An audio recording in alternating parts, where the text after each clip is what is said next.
Good evening, students, administrators, faculty, and staff, and welcome to the 2020 Knights Lead Conference.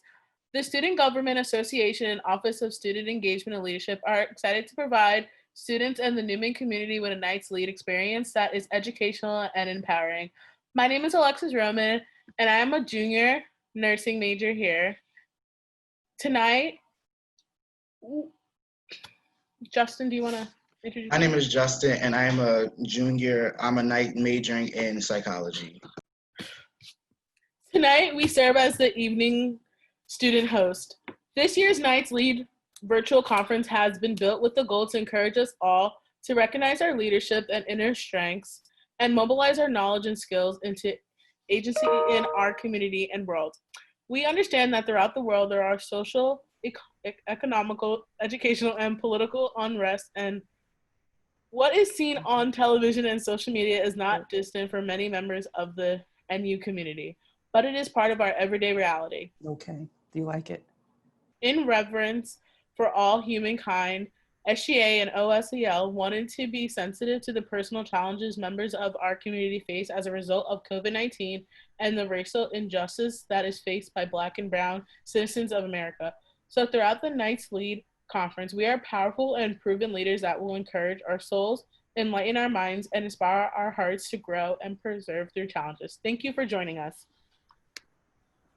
Michelle Snow is the Platinum Connect and affectionately known as Career Coach on Duty. Michelle is a philanthropist, award-winning coach, and president and executive consultant of Michelle Snow Company, LLC. She originally piloted the company in the year 2010. Today, Michelle and her companies continue to stretch its borders. She specializes in leadership development for educational institutions, corporations, businesses, and community. Michelle is recognized by Forbes, Philadelphia City Council, and Philadelphia Department of Commerce. She's endorsed by Scoop News, Fun Times Magazine, Black Professionals News, and more. Michelle's passion is best expressed in her personal mantra, Grow Together. She's the career coach on duty. Today, Michelle will engage us in a portion of her UnBreakable Leadership series as we engage in an interactive case study. Activities surround the best advice no ever told us. We will embark in activities that offer crash course navigation and leading, supervising, or managing others. It's the training experience that simulates a live game show, a human board game, and a masterful pop quiz.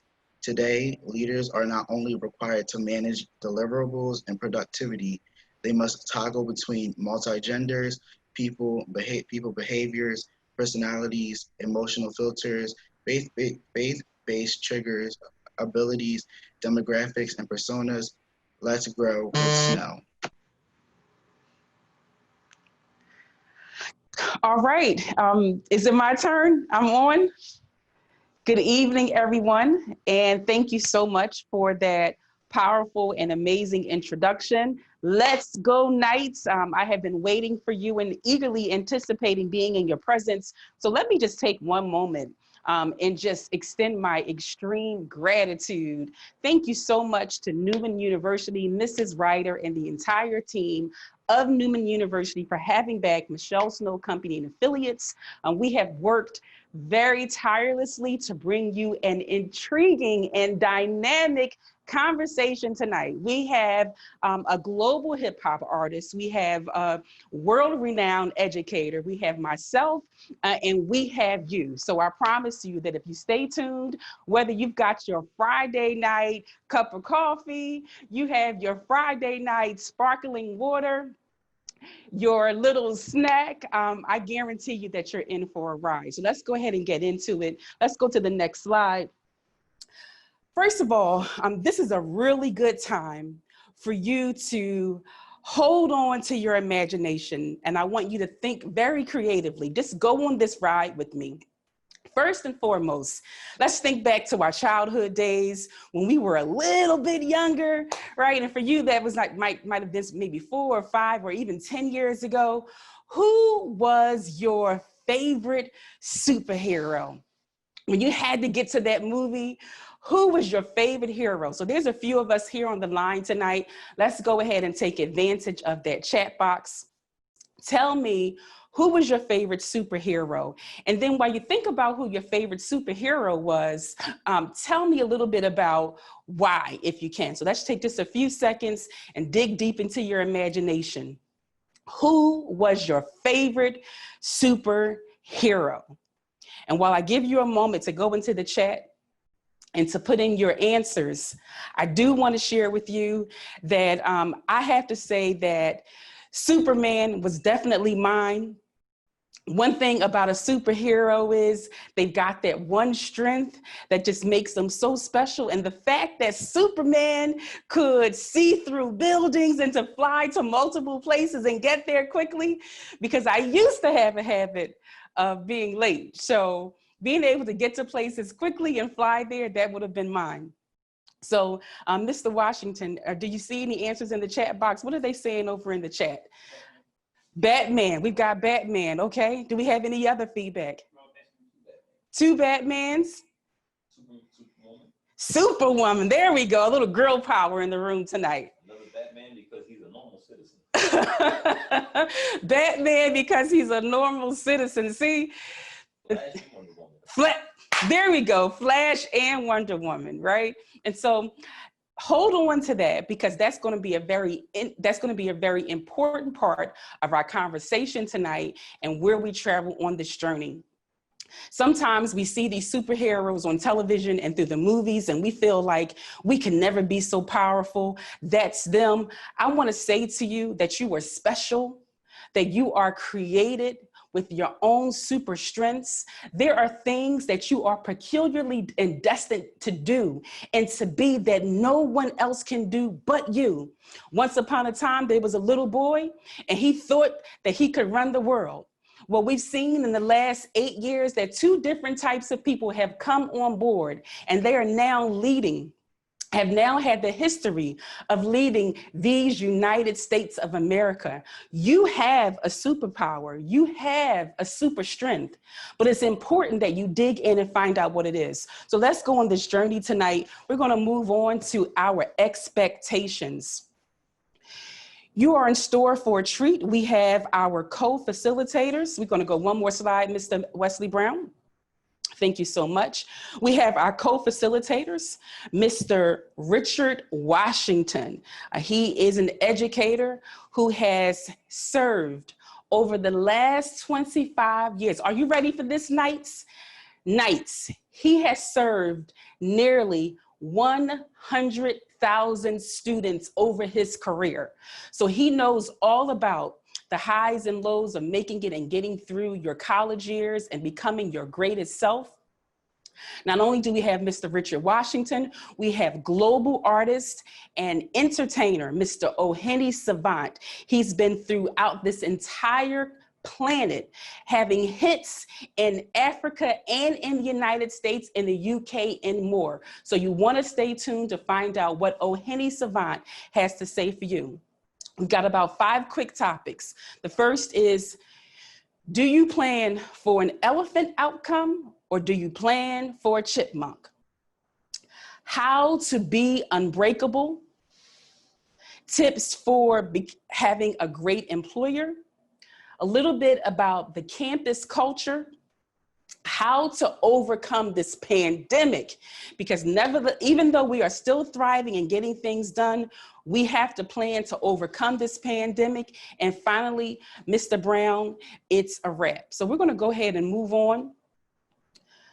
Our next conversation, and I want you to take this very seriously. So hold on. As you plan and move forward in your career, you are going to have to make decisions every day on your road to success. The first is you want to be mindful of what type of goal are you going to accomplish every day. I have a saying in our network, which is wake up winning again. And what I want to add to you is wake up winning again, becoming an elephant or a chipmunk. I did say it. An elephant or a chipmunk. What do you know about an elephant? First of all, it's one of the longest living mammals on the entire planet. It lives longer than any of the animals in the entire animal kingdom. But when you think about a chipmunk, and this is important too, when you think about a chipmunk, they live only 2 to 3 years. When they have a baby, they're only pregnant for 31 days. An elephant, on the other hand, they have more stamina, they have tougher skin, and they are not to be messed with. And I want to share this with you because as you prepare to set your goals every day and to become successful in school and to become successful in your class, when you set that goal, is it going to be a chipmunk goal where you're just trying to get something small done and get through the moment? Or are you going to move like an elephant where you're going to have elasticity? You're going to have endurance, where you're going to be able to think back over a long period of time. An elephant also carries their baby for up to 18 months. See, time out for popcorn decisions. Now is your time, Knights, to think long term. See, an elephant understands that it's going to take time. 18 months of carrying a promise, 18 months of carrying a dream, 18 months of carrying a vision, 18 months to birth something great that's going to last and have elasticity. Where a chipmunk is 31 days and is over, and in 3 years, it dies. So I want to encourage you as we get into this conversation tonight and teach you and help you to become unbreakable. You have to remember when you're setting those goals every day, is this a chipmunk task, something quick to just get through this moment, which are necessary at times? Or am I going to dig in, think long term, have solutions that will have elasticity and years on it? That labor may be longer, it may be harder, but it's going to give you life that will endure. Make good decisions, whether it's a chipmunk or an elephant, only you can decide. Mr. Brown? Our special guest tonight, who's going to help us as we move forward in this conversation about unbreakable leadership, has seen the highest highs and the lowest lows of the music and entertainment industry. Because as you grow, Knights, and become and move into your careers, there are so many opportunities that you could have. This gentleman has grown up in the mean streets, and I did say it, of Philadelphia, Pennsylvania. He was born to a mother who had a habit. But despite her habit, she cleaned up her life for those 9 months to bring this promise to us. This gentleman has gone viral multiple times. He has been in platinum meetings with Dr. Dre himself.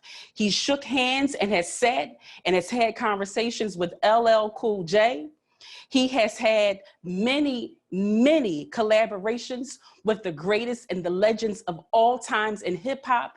And tonight, this author, poet, and UCLA professor, Mr. Ohene Savant, is joining us. So let's go ahead and check his microphone and make sure that he can chime in. Mr. Ohene Savant, let's make sure that we can, since we're controlling the video, let's make sure that he's chiming in. Can you join in, Mr. Ohene Savant? I'm here. All right, strong microphone. Mr. Ohene Savant, did I do you justice? You did great. You did great. I'm like wondering who you're talking about. Well, the Knights of Newman University are here. And so we're going to give you about 10 minutes to give us an entertaining true story. Okay, well, to you guys, first of all, thanks for having me. I love to do these type of panel events. And, you know, I don't know if you guys are you seeing me or not? Or it doesn't matter. Either way, I can get into it. So, yeah, once again, thanks for having me on. As the wonderful presenter, Michelle Snow mentioned, I'm Ohene Savant. I started my independent career when I came back from overseas, Ghana, West Africa, where I actually lived for about 8 years. And coming back to the music industry, or coming back to the United States where I was originally born, I found that the music industry was a little different than the type of creativity that I wanted to bring to the table. So there was a dilemma, you know, do I just go ahead and be the type of artist that they're promoting and marketing, which didn't really fit who I am as an artist or as a person, or do I just start this journey by myself and start doing my own thing? So a major thing happened in that moment. I just made a decision that, you know what, instead of calling my songs demos and hoping that a label would pick me up, I just decided to be independent. This might sound fairly common nowadays, but at the time, this, you know, we're talking like around 98, 2000, you know, late 90s, very late 90s. This was really not a thing. In fact, people didn't even know what to do. So fast forward to now, because I don't want to dwell on the past too much, but I want to fast forward to now and say, what happened to gatekeepers? There was a time when you literally couldn't do what you wanted to do if you had a dream in the world of music. Those gatekeepers are now no longer in a position to stop you from your dream. So what I tell people with my time, and I have limited time now, but I want to make sure I get this in to anyone that's listening to my voice, is that if you have a vision and you have an idea of what you want to do, this is the perfect time to start doing it. Building an audience on the internet right now, even more so than last year. I mean, Zoom is, you know, has seen an increase in the amount of revenue as a company, because obviously COVID-19 has caused a lot of people to have to do panel discussions and things like this, live streams. So if you have a vision, and here's the other thing I want to say about having a vision. This does not only pertain to music, because if you're a lawyer and you decide to start building an audience online, just sharing your knowledge. I mean, we're in a time where so many opportunities are available. And so if you're hearing my voice, I just want to encourage you and say, this is your time to move. You really just need to believe in yourself, have your own inner circle. You know, when I first started, my own relatives were the hardest ones to get on board. And I remember taking a trip to my Philadelphia, where I actually live in Atlanta now, but I remember going back to Philadelphia and having dinner with my relatives, and they were all asking for pictures because they've seen me with certain celebrities and now they know how far I've gotten. But in the beginning, it was very difficult. What I did was I just found people who believed and I started working with them. You know, I was never bitter about the fact that my relatives couldn't get it. They were a little too close to me to understand what it was that I was trying to see. So I would say to you, whatever it is that you're imagining that you want to do, just think digital, think cyber. The traditional outlets of being in venues is a way, but the future is going to be, you know, the cyber movement. So, you know, in the future, musicians may stop touring. In the future, musicians may live stream their concerts. I mean, this is the era we're moving into. So I just wanted to share that. I don't know if my time is up. If so, I'll yield my time. But that's some of what I wanted to share with you guys. Okay, unmute me. So, Oheni, first of all, let me just say to you that you are on point. Would you like to take another 3 minutes to just wrap up your point before I transition? Okay, let's do this. Okay, go ahead. Excellent. That's excellent. Listen, you know, there's no shortage of information that I could share with you guys. So to round it up, essentially what I'm saying is that when I started, all I had was belief in myself, in belief in what it was that I was going to accomplish. And the question was, what did I want to accomplish? I wanted to build a fan base. I wanted to release music and, well, not in that order, release music and build a fan base. And what I discovered in that process is that, you know, if you build it, that old saying of you, if you build it, they will come. There are some things that you have to understand about building a brand and a company online, but all of that information is available. Everything you would want to learn about starting a company, you can find it. So in this era, I mean, I see no excuses. And what I would say to people is that you should start now, immediately. The moment I decided that my songs are no longer just ideas for record execs to tell me if they were good enough or not good enough, is the moment I started to build something. So whatever it is that you want to be, become it. In this moment, start being it. You know, I stopped allowing my friends to say, you know, yeah, you're gonna be an artist one day. I said, no. I'm an artist now. And the moment that changed, everything around me started to change. People started to take me more seriously, little by little, you know. And so I know that was probably more than 3 minutes, but that's what I would like to share. All right, O'Henny Savant, thank you so much. We appreciate you being on tonight. We know that you are multitasking and you also do crisis intervention. And we know that you've got a hot project on deck. So we in the Knights appreciate you coming on tonight. Hang in there if you can with us, because at the end, we want them to be able to see your video. All right. So thanks again, O'Henny Savant. You can leave your information in the chat and in the comments so they can check you out. All right, Knights, thank you so much for your attention. Let's go ahead and move on.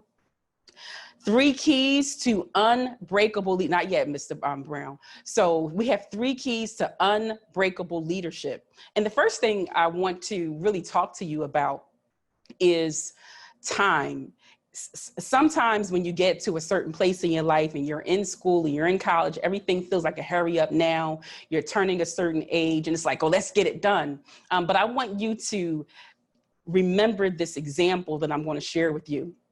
And it's called the bamboo tree example. If you've ever heard of a bamboo tree, go ahead in the chat line and tell me. I know about the bamboo tree story. If you've heard about their lifetime and how they grow. The first key to becoming unbreakable is that you have to be sensitive and honor your time. A bamboo tree sits in mud for sometimes up to 5 years. Now you have to be mindful that in the environment that it's in, a tropical environment, there are plants and grass and flowers and weeds and all kinds of living organic life all around it that's growing all the time. This particular tree, this particular bamboo will sit in the mud at times for up to 5 years. And so when you think about that with your friends, we get calls all the time from our young professionals that they're not always feeling adequate. They're not always feeling successful. You know, we're on the internet and we're seeing the 3-year-old superstar sensation who's got the 1 million likes. And we see all these different sensationalized and media stories about how our young people are thriving at a young age. And unfortunately, what we have found for our teenagers and for our young adults is that they become disheartened, because they feel like, wow, I'm 18, I'm 22, I'm 20, I haven't gotten it done. I should have done more by now. I want to encourage you that while every day you can wake up winning, while every single day you can make choices to become your greatest self, and O'Henny Savant just talked to you about that, you have to also think about that elephant, that if you're going to live long, if you're going to be strong, if you're going to have tough skin, if you're going to be the biggest in the kingdom, it will not always come instantaneously. You may have a viral moment, but it may take time. And so when you think about the bamboo who has to sit in mud year after year, be watered, sit and watch all the plants of the field in the tropical forest grow around it, grow around it. 5 years. Then one day, somewhere around the 5th year, seemingly overnight, the bamboo tree can grow 10 12, 20 feet tall. So my question to you, Knights, does the bamboo tree grow in one night? Or does it grow in 5 years? And that's what you need to be thinking about as you go and move towards your goals. When you plant a seed, you can't pull it up and look at the roots and expect for it to immediately appear. We've had legends that have come before me to tell these stories, Les Brown, Bob Proctor, and I'm here to remind you that it takes time. The second is, if you want to become unbreakable, you have to recognize, Mr. Brown, that you've got to lean. Listen to this.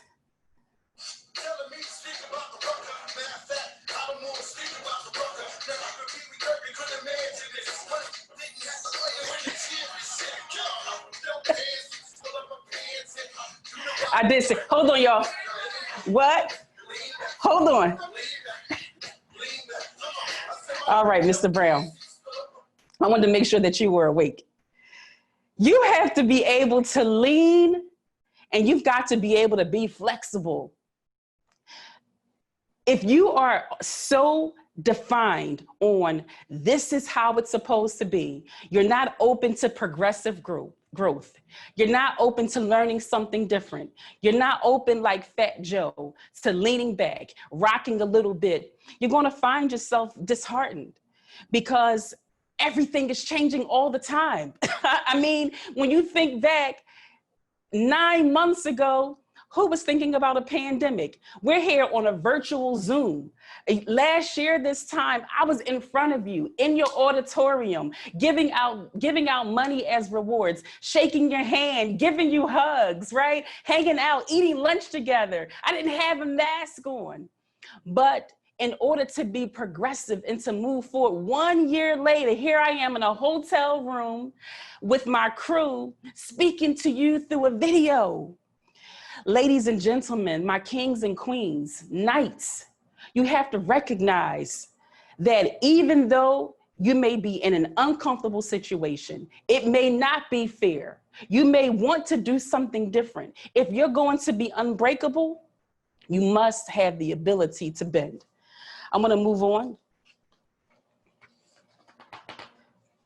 Now, this is something that I know will be helpful, not only to you, Knights, but to the staff and to the leadership at Newman University. Those of you who have the charge, those of you who have the position to carry the torch and the mantle so that your students are successful. You and the students must understand, if you are going to be unbreakable and take this third key, you've got to know all about a moth.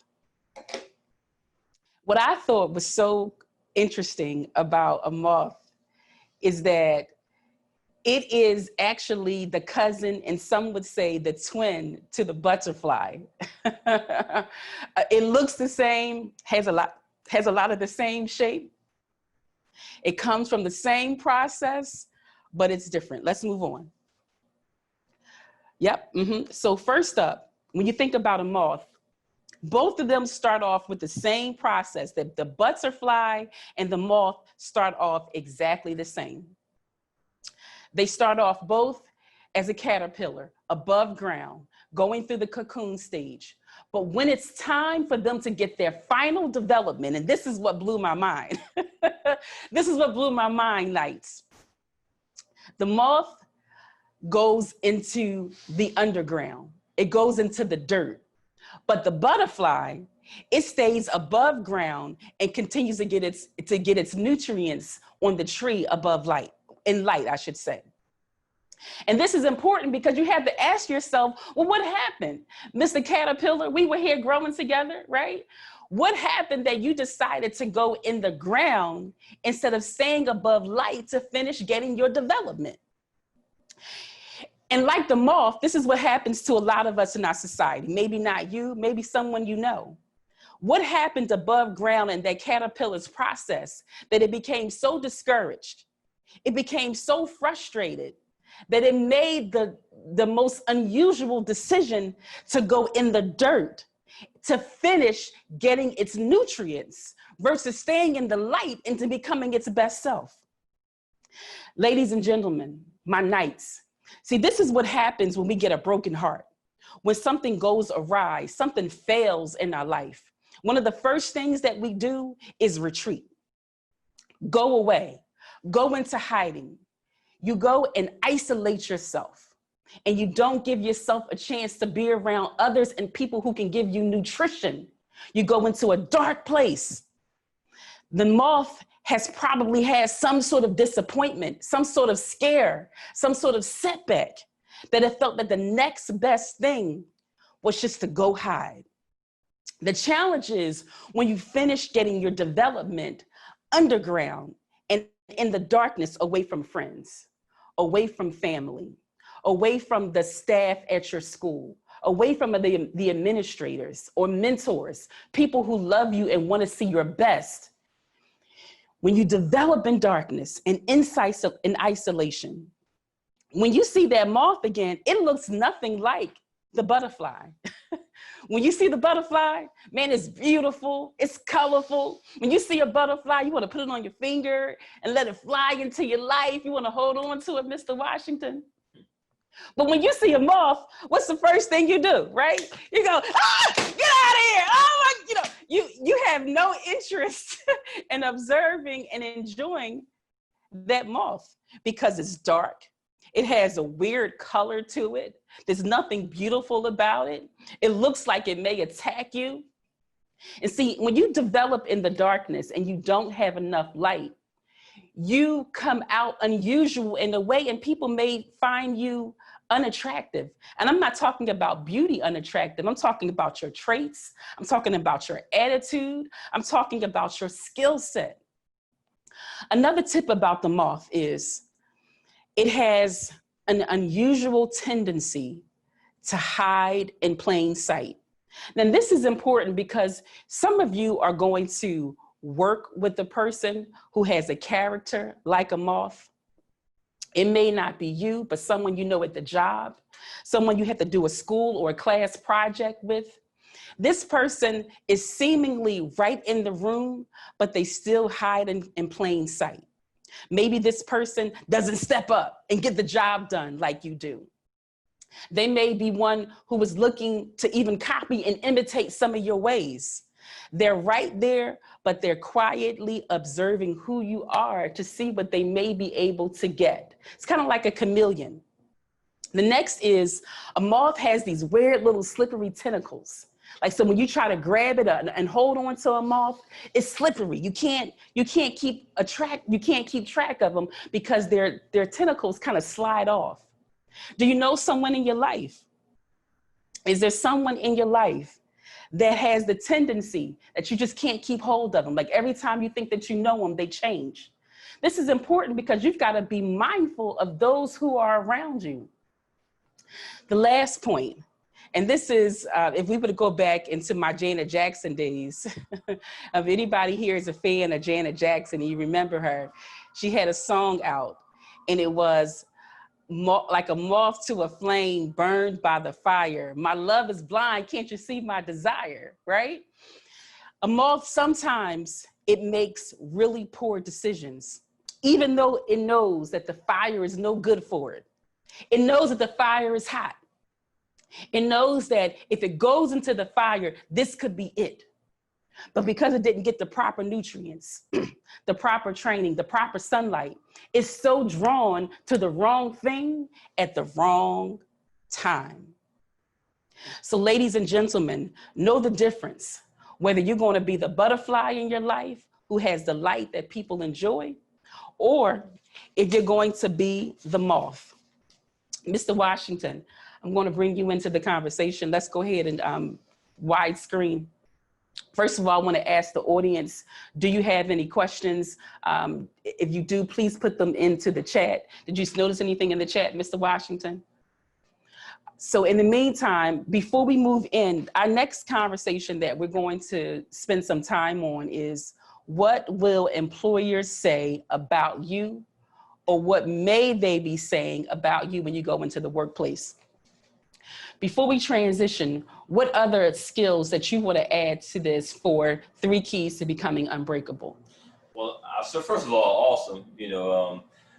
As much as I see you and talk with you and hear you, I'm always learning something new. So I appreciate you for your energy and for these keys.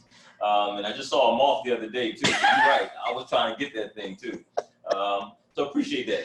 But I definitely think it's important that, we look in the mirror, often, because sometimes when things happen, we have a tendency to go ahead and tell blame everybody else for things that go on. But one of the things I like about Newman and its mission is that, they expect that there are going to be challenges along the way.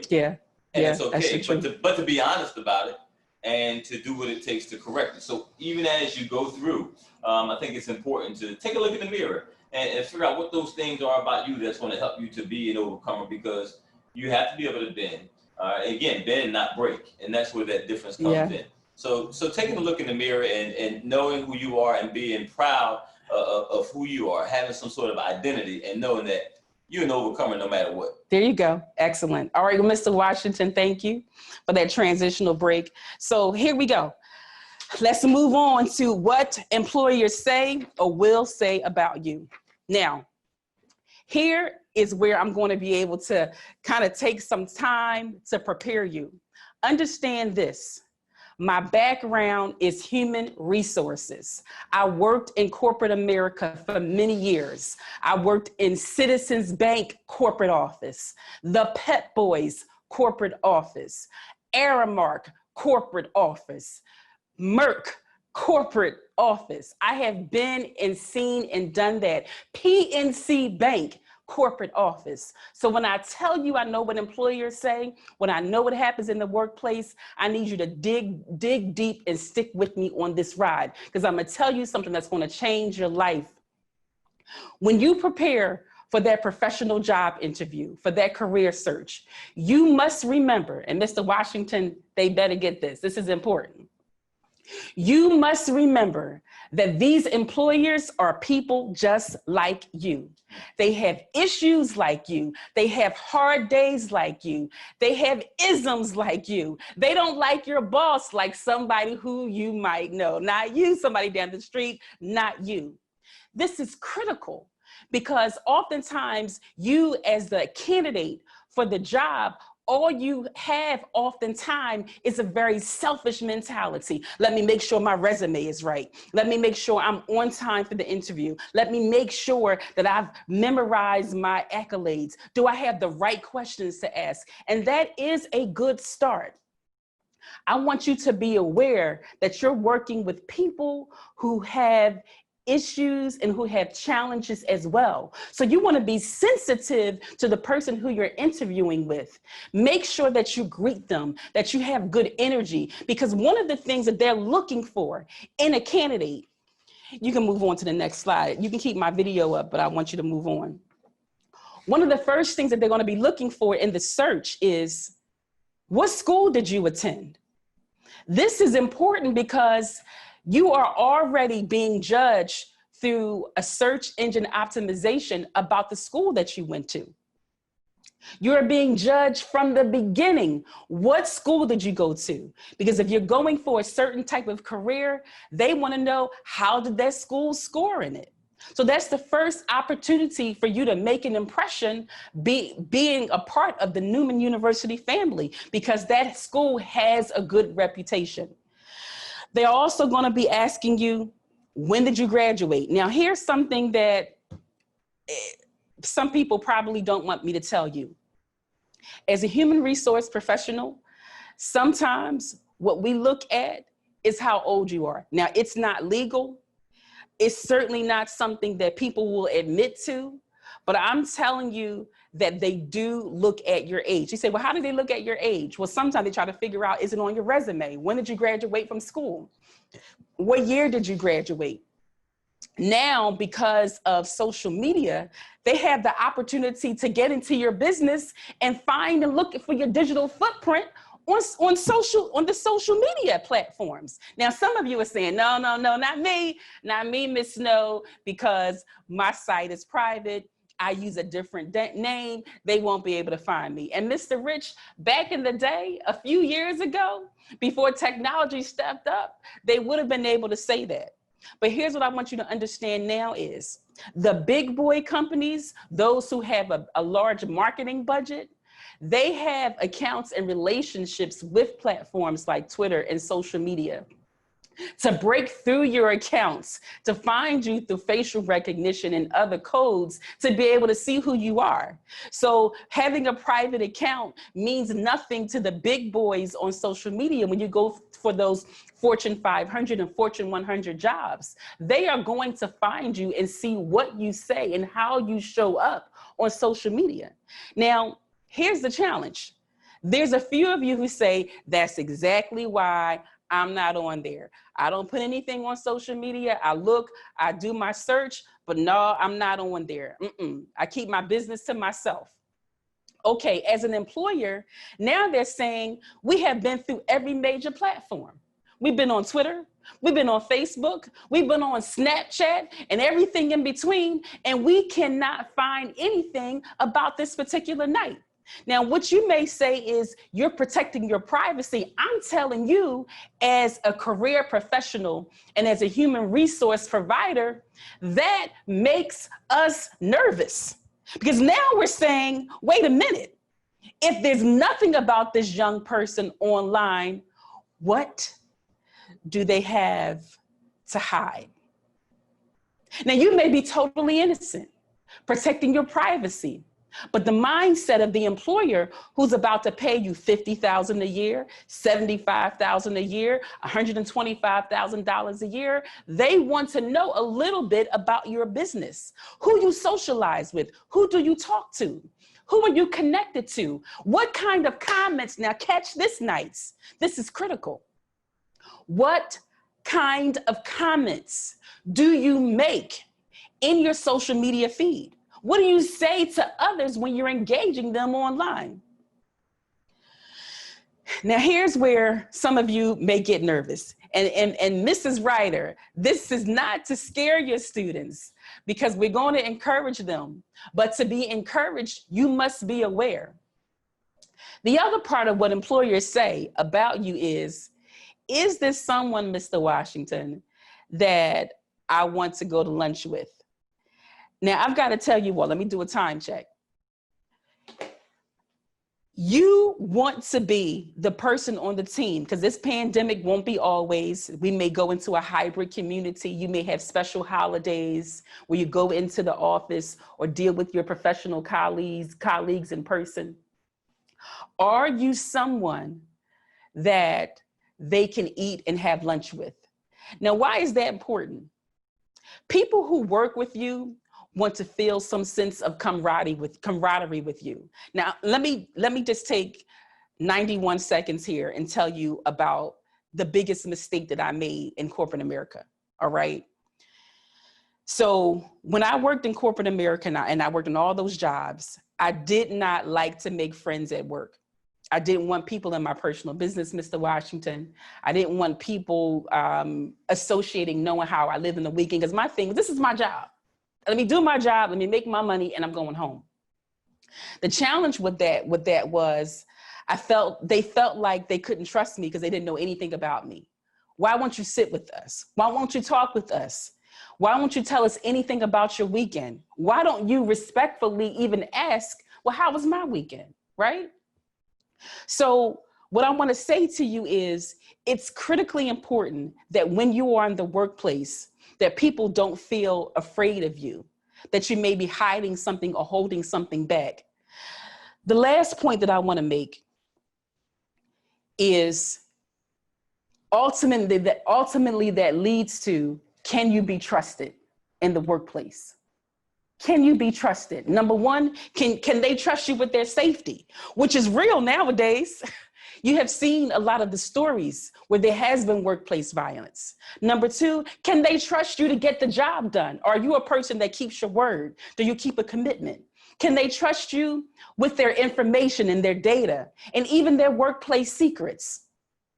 Employers want more than just a great, efficient, smart, willing employee. They want someone that kind of feels like their business family. Wesley, I'm going to zoom into Mr. Washington before we get into this next topic. Mr. Washington, I want you to give us some feedback. What do you think about what employers say or will say to students? Well, I know when, all employers, have a reputation. And so reputation is key, so when you are employed by anyone, they're going to be, as Michelle said, in terms of social media or how you present yourself, we all thrive on reputation. So they want to know who you are. And so I think it's really important that you take hold of that. And you also represent Newman University. So keeping in mind, when people look at your resumes, when they look at where you are, and Newman University has a wonderful reputation in itself. So make sure that the things that you're doing now while you are matriculating represent you, because a good reputation, Michelle, goes a long way. Because our associations, we know that in this day and age, the network, and that's one thing I love about you too. You're always connected, having a network. They say if you're not networking, you're not working. So they want to know who you're connected with so that you can help to develop their reputation as well. All right. Well, you heard it here first. And let me just add this other piece of valuable information to help you on your journey. It's really important that you take your college life experience so seriously as you prepare for your next career, your next job, because there will be some things that you will get in your university that you may forget or you may not put into effect immediately. What employers are judging from your career of being a Knight is, have you been able to stick with anything? Did you make a commitment to anything? Do you believe enough in yourself to have made that financial 4-year investment? How long did it take for you to complete the degree, right? Those are questions that they're going to be thinking about. Like the reason why, even though that 12th grader who was brilliant, who didn't go to school and finish their 4-year degree, they're brilliant. They've got a lot to offer the world. Many very successful people did not finish or go to school and get a secondary education. But the beauty about finishing and getting a secondary education is that it shows that you made a commitment to time. It shows that you made a commitment to a financial investment. And it shows that you were able to thrive in an environment with other like-minded people. So we're going to move on and talk a little bit about those campus isms. This is where Mr. Washington is going to take the wheel. So hold on, Wesley, before we move on. I want you all to take a break for just a sec. Go ahead and move on. I want you all to take a quick break and breathe deeply, kind of stretch a little bit and stand up and get ready, because these campus culture isms, it's going to be very important to you. Whether you're in a hybrid, whether you're at home, if you ever want to get back to full status on the campus, you can go to the next slide. If you ever want to, right, there you go. If you ever want to get back to full status on your campus, where you had the freedoms of your big sisters and brothers before you and aunts and uncles before you, you want to be able to take this campus culture to heart. All right, everybody, ladies and gentlemen, this is Mr. Richard Washington. All right, good evening. One more time, everyone. And I know we've had a chance to meet already. Thank you again, Michelle, just for this opportunity to share with these wonderful Knights, at Newman University. When you asked me the question about employers and what's something else they will ask, there was something I intentionally didn't add because I wanted to give them an opportunity to share something in the chat. And one of those questions they will ask is, what is one of your areas of growth? All right, because we know that with our resumes and when we're being on an interview, we automatically think about what are those great things about us. But it's also important to recognize and talk about our areas of growth. So before we get into the isms in itself, I'm going to give you a chance to do something in the chat. I want to hear the best 2 things about you and the thing that you need to improve on the most. So we're going to start with the challenging part about you. What's something in your life, or what's something that as a student could very well be a challenge for you? Begin to put that in the chat. For me, put it in procrastination. I know we talked about honoring time, right? You know, sometimes I'll wait to the last minute, and waiting to the last minute sometimes can be, you know, a challenge in itself. So again, in the chat, what's something that could be a challenge for you? Is it partying? I don't know. I saw you leaning back. You know, I'm not a dancer like Michelle, but I do know the song. You know, what is it? Is that it? Is it being a part of social media too much? You got anything in the chat? I'll hear some feedback from people. What are some of the challenges that you personally may have? Okay, Wesley's got some feedback for us. Overthinking. Overthinking. Overthinking. Balancing and taking on multiple projects. Balance and taking on multiple projects. That sounds like me too. And social media. Social media. Oh man, you know, so you feel me, you hear me. But those are the challenges. So people will ask. Now, of course, when you're in an interview, we all get to the point where we're not going to share everything. So good thing is right now, this is not the time that it's going to hurt you. But always think about what are those areas of growth, and you want to be able to present it in a way where it doesn't scare anyone. But we have to recognize it. Earlier, I talked about looking in the mirror. That's what we're doing right now. We're looking in the mirror. What are some of those challenges? Good. So that's that side. Now I need the two best things about you. What are the two things that make you special? What are the two things that make you an overcomer? What are the two things that the employer or your professor or the university is going to appreciate about you the most? Y'all can start putting that in the chat. Michelle, one of the things about me, they say Mr. Personality. And I don't know if it's from being in theater sometimes, because sometimes I think I'm like the most shy, you know, very quiet. I know it don't seem like it right now, but that's me, you know, so, but I guess that is a strength, being able to network, being able to talk to people. What are some of your strengths? What are some of the things that make you an overcomer? What are some of the things that make you great? What we got coming through the chat? Courage and perseverance. Courage, perseverance. Definitely gonna need that perseverance. You gotta be able to make your way through. Kind of like the moth and the butterfly, whether you're on the top or the bottom, you definitely had to keep going. And that elephant, all them years, and you said 18 months, woo, that's perseverance. Anything else come through there? Some good things about you. Positive attitude. Positive attitude. You know, there's a presentation that, you know, I do a lot that says your altitude, your attitude determines your altitude, how far you go. You know, sometimes the attitude can take you, I mean, and me personally, although my resume, you know, it's a pretty good resume, I have to admit, but every job that I've ever gotten, even in the education field, came because of my attitude.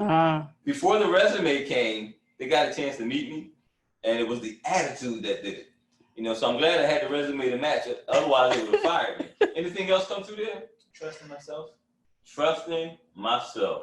That sounds like somebody who knows about looking in that mirror, and if you didn't, that sounds like somebody who's doing that now, right? You have to trust yourself. And that takes me to my last part of the employer piece. When we go and look for a job, many times we do get nervous. We get butterflies. Maybe little butterflies coming up again. But what's important about going to an interview is you have to remember that not only are they interviewing you, but you ought to be confident in yourself where you can also interview them. When I changed how I thought, that process in itself, yeah, I was still a little nervous, but I would go into an interview saying to myself, let me see if they're going to be a good match for me.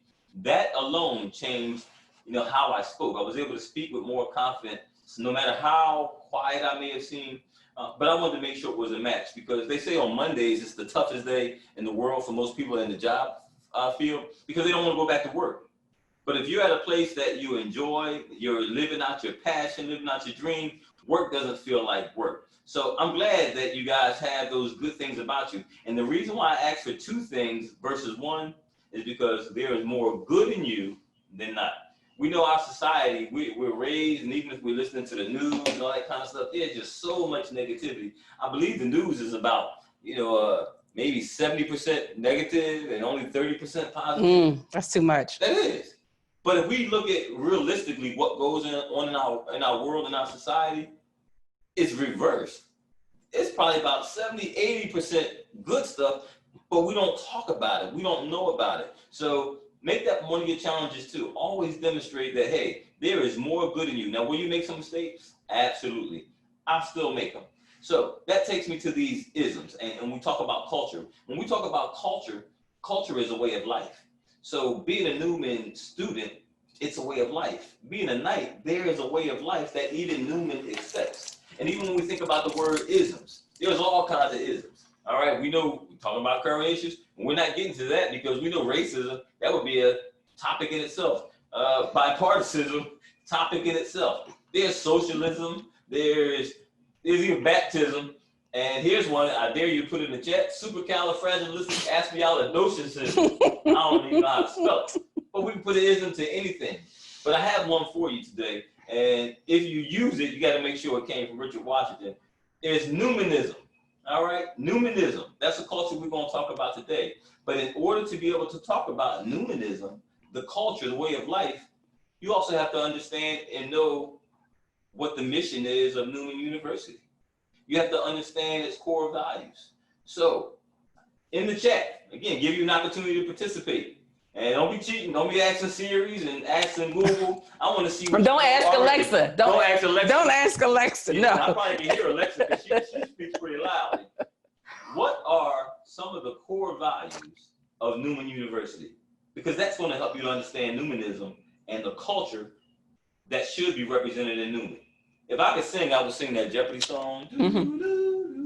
Beautiful. You know, if I don't hear any or see anybody in the chat, then that says to me that you're not aware of the core values. But don't worry about it. This is not a test. We're not going to grade you. Maybe your professor, might pick up one later and give you a couple of bonus points. Anybody come up with any core values over there in the chat? Reverence, integrity, stewardship, excellence, service. Reverence, integrity, stewardship. What else did you say? Excellence. Excellence and service. Service. Was that one person who happened to look online? They got two screens on the computer. Because that sounds like they ran it down in order. I don't know, or maybe that's the dean of instruction. But excellent. That's all a part of Newmanism.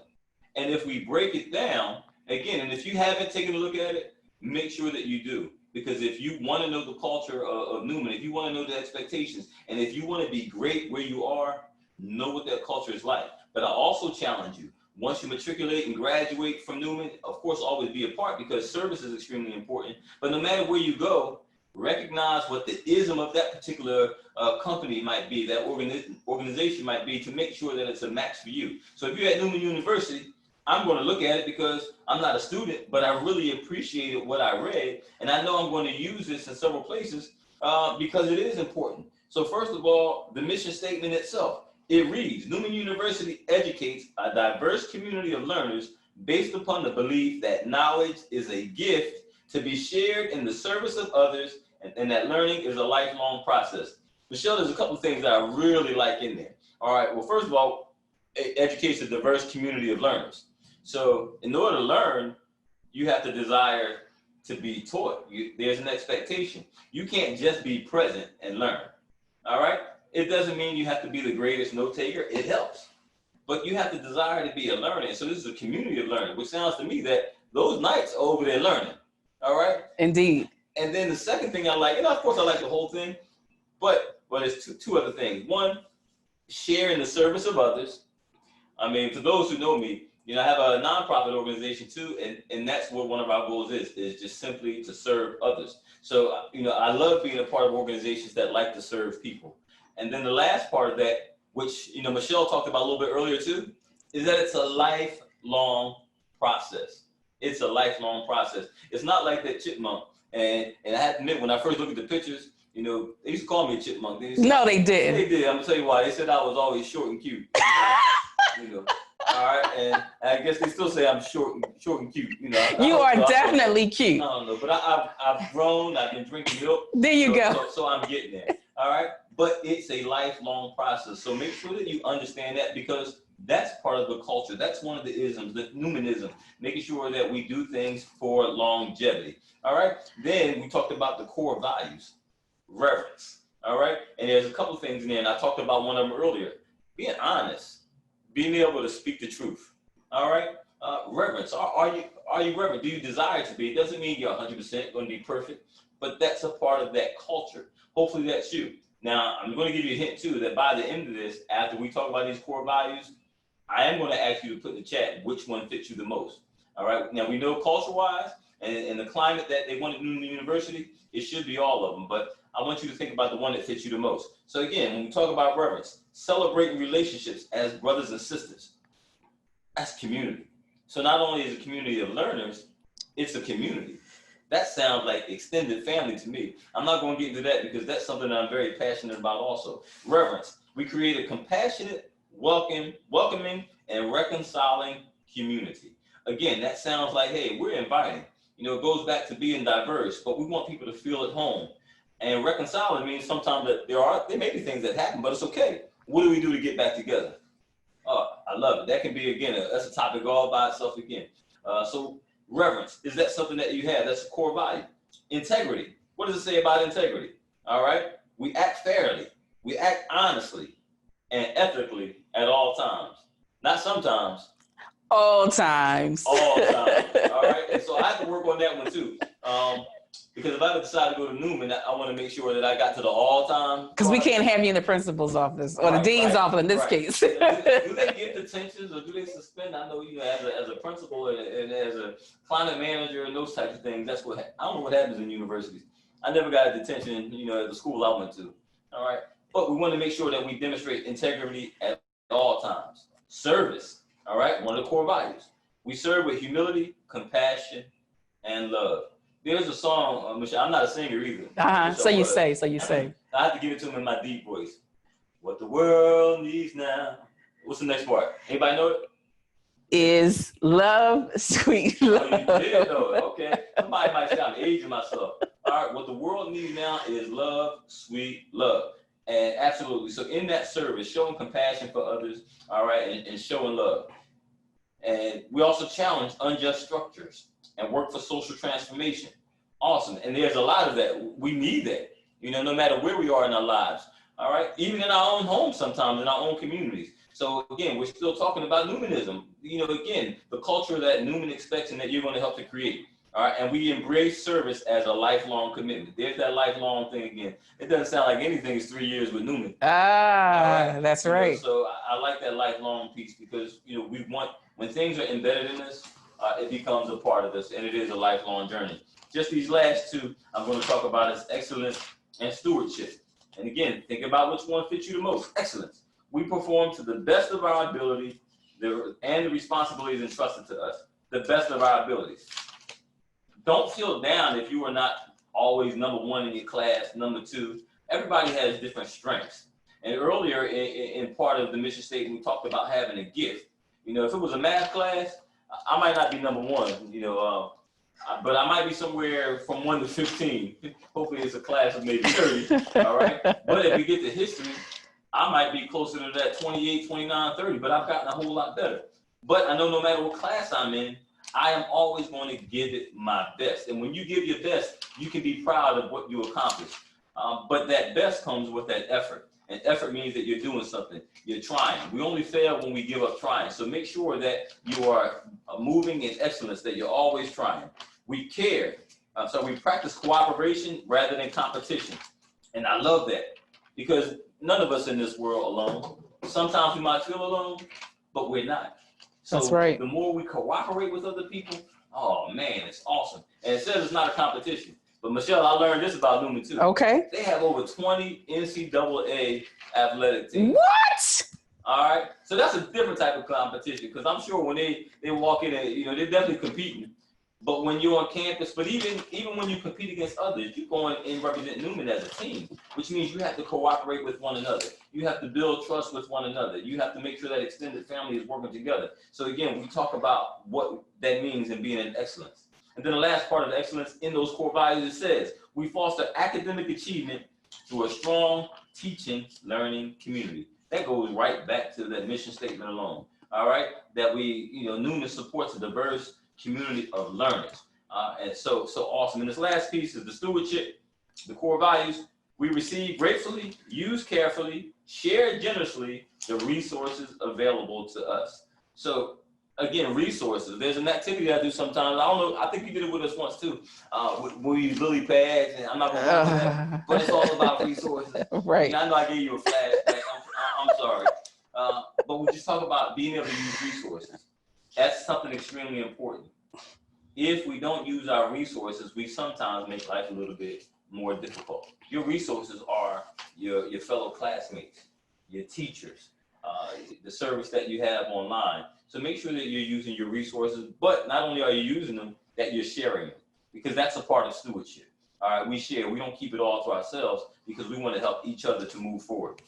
Care for the creation as a sacred gift from God. Again, we talked about gifts and knowing where that gift came from. So if you appreciate that gift from God, you take advantage of those things too, and you make sure that people recognize it. All right, and the last piece, we promote Catholic social teaching by working for peace and justice. Michelle, I don't know about you, but any environment that has peace and justice involved is an environment that I want to be in. You know? So when we talk about the culture at Newman, or Newmanism now. There you go. Because now the ism we're talking about is Newmanism. Make sure that whatever we're doing, that we're creating an atmosphere and an environment of peace and justice. Excellent. And when you can do that, the justice that you have on the end of that will be your degrees, will be working in the place. And he did say degrees for those of you who are going to keep on going. There we go. Like that elephant. Right? Yes. Keep on going. So again, thank you for this opportunity, and I hope you got something out of it. So in the chat real quick, which core value represents you the most? All right. Well, for me, while they're getting their core values, and I'm going to say, did I hear excellence was one of them? Excellence was one of them. All right. I'm going to take that. And as we transition Knights, because we're just about done here, we got Oheni Savant to close us out. I'm choosing excellence because it's not about perfection. It's not about you doing everything perfect. This is an opportunity for you to take Mr. Washington's wisdom and apply, because he gave you so much wealth tonight. I'm going to choose excellence because it means that in this moment in which I served, in which I gave, in which you showed up, I gave it my best.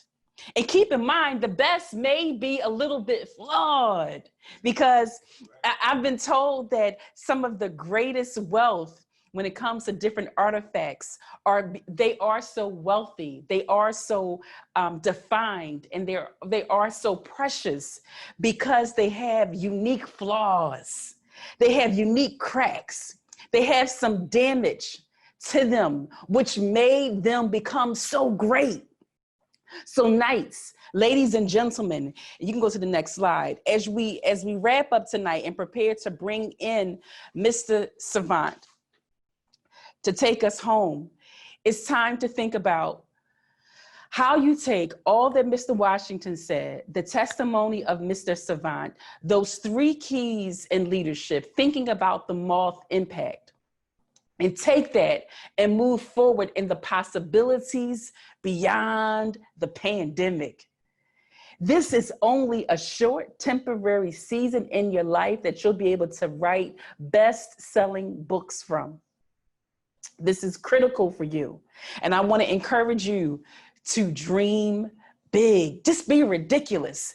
And do not mind messing up, falling short, going astray.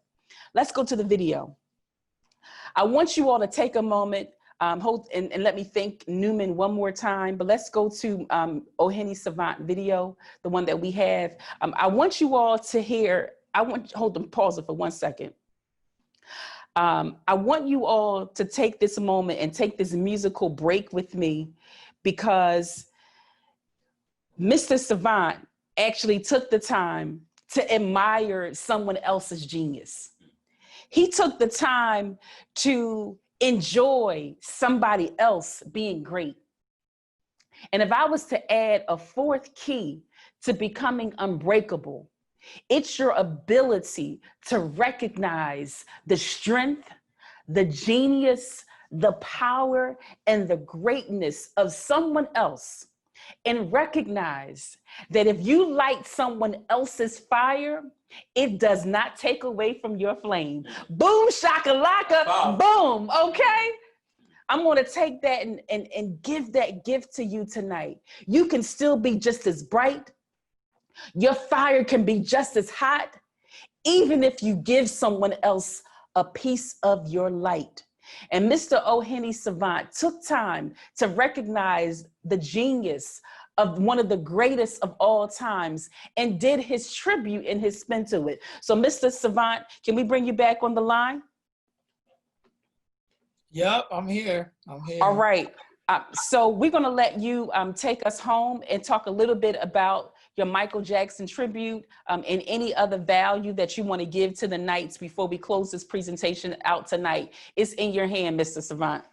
Okay, well, first of all, Michael Jackson, in my opinion, it was like a musical library. I think it's very easy to just look at what he accomplished, but I think of Michael Jackson as a hub of the artistic community in that so many musicians poured into this man. He obviously started with Motown, and he was surrounded by all of the great writers and producers at Motown. And of course, he went on to Philadelphia International, and he was also surrounded by great writers and producers, musicians, and they all poured into him. A lot of times we think of these great accomplishments by artists and by great men and great women as an individualistic thing, but there have been people in all of our lives who've done anything of any value, who've poured into our lives. You have conversations with a friend or, just somebody who might have encouraged you. And so Michael Jackson represents to me more than just an individual. He's actually a representation of the culture of my community. And so I had to pay tribute to him. And I feel as though, I'm an extension of all of the artists that came before me, and I hope to represent them as best as possible. So that's what I did in this tribute. And, I hope you guys enjoy.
There it is.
Sometimes I think a lot about the king of pop, who came and rocked our world before his breathing stopped. I was sad in 2009, it made me tear up. Never could say goodbye, man in the mirror. Gone too soon, maybe he's on the moon, doing the moonwalk for people enjoying his tunes. Who was iller than a Thriller? Stadium killer, amazing the skill of a deity, a tape with no filler. Who came from our village, take body, our grace and our brilliance, the place in our hearts and our minds, so we can save all the children. Yup, heal the world cause a lot of it's wrong.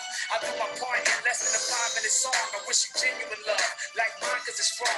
Like the love brother Sean had jotting his song. Sorry to his fan for this indescribable loss, but you both live forever and it's probably cause you rocked our world. And people don't forget how you made them feel. Your legacy is in hearts and not the way you feel. And fake is real, never give in, no. If you wanna be like them both, invincible, you know.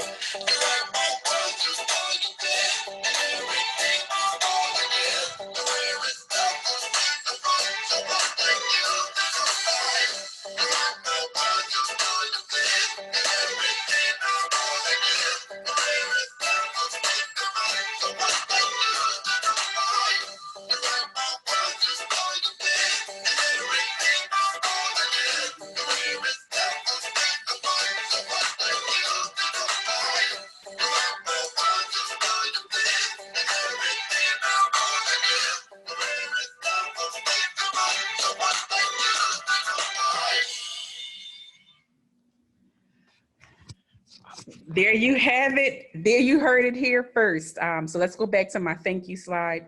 We're about to shut down. Am I coming through on your pad? Okay. Okay. So we're about to shut down. Let's go back to my thank you Newman slide. Everyone, you have just enjoyed the presence of Mr. Richard Washington, Mr. Ohene Savant.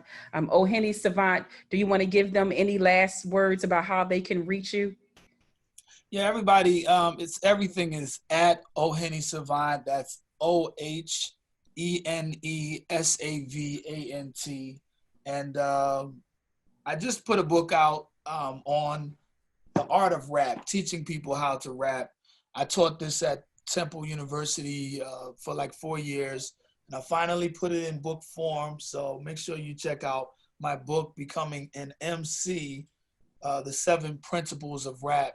And stream some music. You know, I write, arrange, and produce, and you guys saw some of it as well. And again, thank you for having me on, Michelle Snow, and thank you to Newman University and to all of the panelists here and everyone in attendance. Thank you so much for having me. All right, Newman University, it is a wrap. The time is now 6:20. Am I on video? We're going to put me on video. I'm going to officially say goodbye to you all. So Richard, come on in the light. To my crew, I would like for you to kind of just pop your head in and just wave to let them know that you were here. Okay, all right. Go ahead, crew. Just go ahead and just put your hand in or your head or something. All right, okay. I wanted you all to know that we put a lot of effort into serving you tonight. We're looking forward to your greatness and for you coming out of this thing so amazing. Keep shining, be bright. I'm out. We are growing together. Bye-bye, everybody. God bless you.